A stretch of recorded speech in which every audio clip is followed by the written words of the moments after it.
Okay, so welcome back. We're about to program the callback to this particular display, this 3D display element.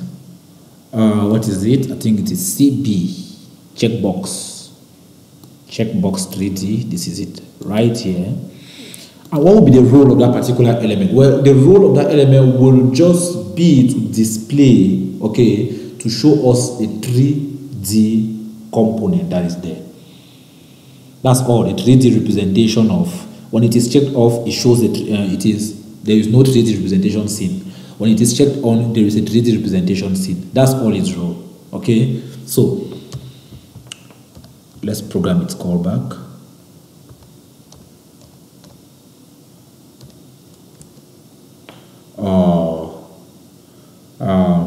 What am I saying? This, let me call it this 3D. I'm not very good at naming functions and things like that.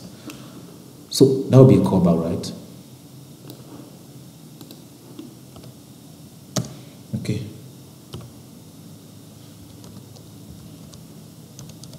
So function disp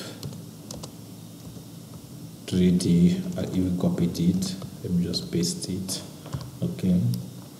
Source, comma, element. Okay, so the source here represents what? It represents the checkbox itself, right? So the question is, how do I know when the checkbox is actually checked or unchecked? Well, I know it from the value property of the checkbox. Okay, so I must get, each time I click on the checkbox, the callback is executed. Each time I click on it, it's executed. Now, if I've clicked on it and it has become checked, that is, there is a tick on top of it, then the value property of the checkbox will be equal to 1. Okay? If I've clicked on it and then it is unchecked, I think we should look at that. Let me... So what am I saying? I'm saying if I click at this level here, the value of the checkbox, because it is not clicked, okay, the value of the value property of the checkbox is equals to 0. Okay, if I check on it, the value property of the checkbox becomes 1. I check again, it goes back to 0. I check again, it becomes 1. So how do I know that this checkbox is, how do I know that it is checked? Well, it is checked when the value property is equals to 1. And it is unchecked when the value property is equals to 0. That's how I know it in my code, that it is checked or unchecked. Okay, so I'll create val, which will get the value property of my checkbox. Okay, so what am I doing with this value property? Well, if the value property, okay, is equal to 1, then I have something I will do. Else, if it's not equal to 1, it can only be equal to 0. Okay? So if the value property is equal to 1, what should I do then if it's equal to 1? Well, if it's equal to 1, I simply have to do what? To display, okay, the element 3D. Okay? That's all. So the handle of our 3D is stored in what? In element 3D. So it means element 3D, this particular item here, represents our 3D drawing at all times. Okay, whether it is column, whether it is what, that is where it is stored. And I put it up here so that all nested functions will have access to it. Okay, good. So the draw 3D here is not necessary. That's not what we'll call draw 3D. So if val is equal to 1, then what happens? Then we have, okay, all of this should happen only if what? It should happen only if we already have a 3D element stored in what? In element 3D, right? So it is only if element 3D is actually a handle, okay, that all of this should execute. If it's not a handle, there is no need for anything here to execute. So if it's a handle, then what should we do? We should simply set element 3D when it is on, then it should be checked.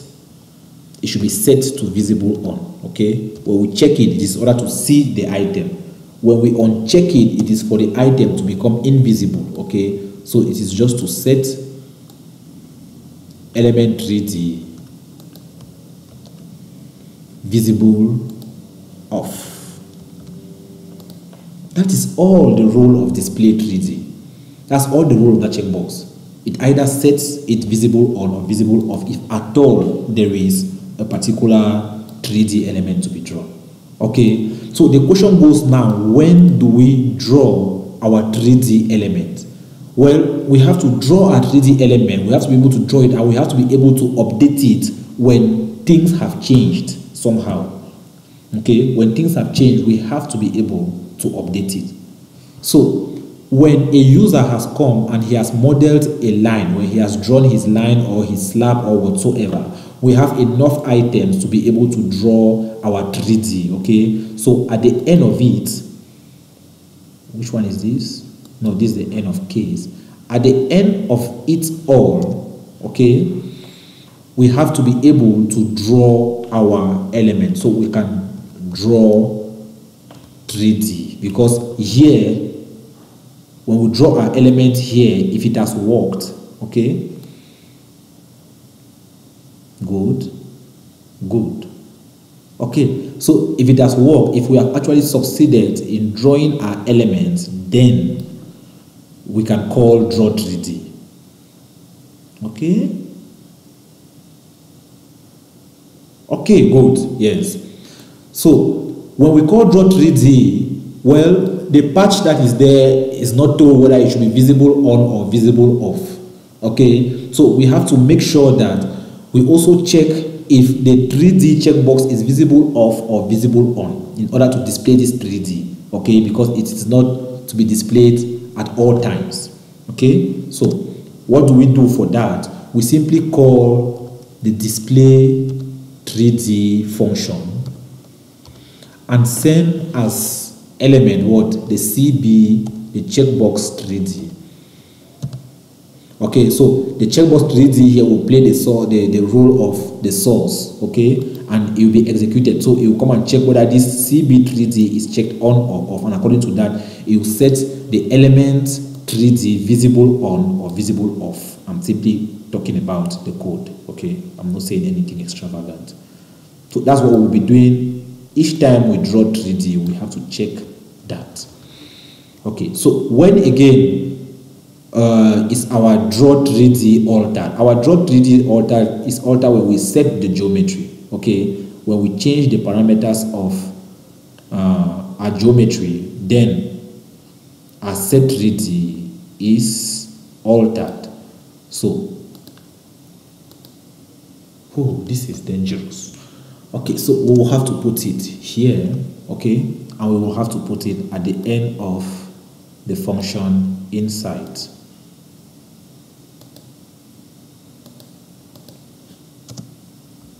Inside here. If there's any error, we'll see, we'll correct it, okay?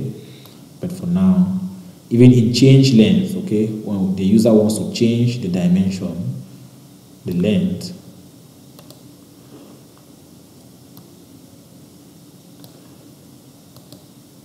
change length, okay, this is the end of change length. You're seeing that, right?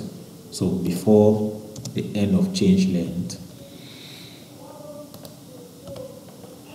that should be done, so that the 3D should always be up to date. Okay, if you change the geometry, the 3D changes. You change the length, the 3D changes. It should always be updated according to what is actually there. Okay, but will there be any mistake here when we click again on this thing? Is it not drawing this thing several times, for example? Question.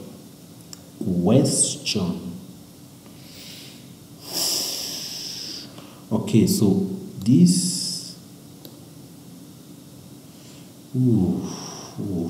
okay, we'll see that. Okay, we'll see that. So let's launch and see whether our principle is actually up to date and working.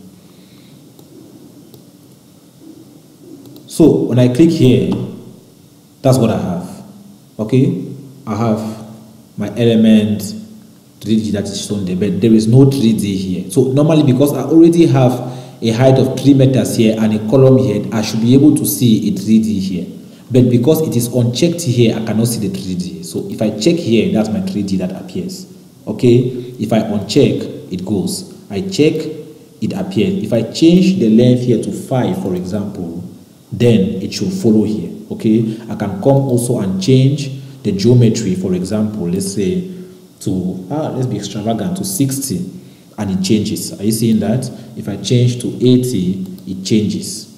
Okay, I change to 90, it must follow. Okay, I set this off, it should go. What's happening? Ooh, are you seeing what's happening there? Okay, so that we will correct. Certainly, okay, we can even correct it now. So what's the problem here? The problem is that if we are redrawing, okay, we will have to replace element 3D by another batch.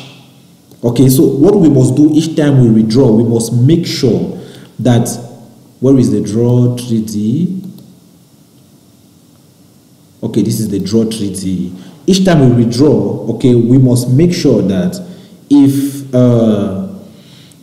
element 3D was already a handle, okay, then that particular handle is deleted before we enter the drawing here. Okay, because when we are coming to draw, we are coming to draw a new item. So we will say, before entering, if, okay, is handle element 3D. Okay, if it is a handle, that means if it's already an object, then we should delete the object first. Delete element 3D.